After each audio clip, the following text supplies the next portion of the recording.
Hey guys, welcome back. In this video, I'll show you how to set up a payout method for your Facebook account. First, log into your Facebook account. Once you're logged in, tap the 3-bar menu icon or your profile picture at the top right corner.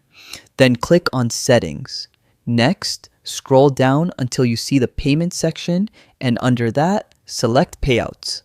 If your account is eligible for payouts, you'll be able to access the setup page. Now, click on Add Payout Method and choose your preferred option like bank transfer or PayPal. Enter your banking details or PayPal email and double check everything before saving. You can also add your tax information here if needed. Just follow the prompts to fill out your form. Once you've saved your payout method and tax details, your setup is complete. You can now receive payments directly from Facebook. And that's it. That's how you set up your payout method for Facebook. If this video helped you out, hit the like button, subscribe, and check out our next tutorial.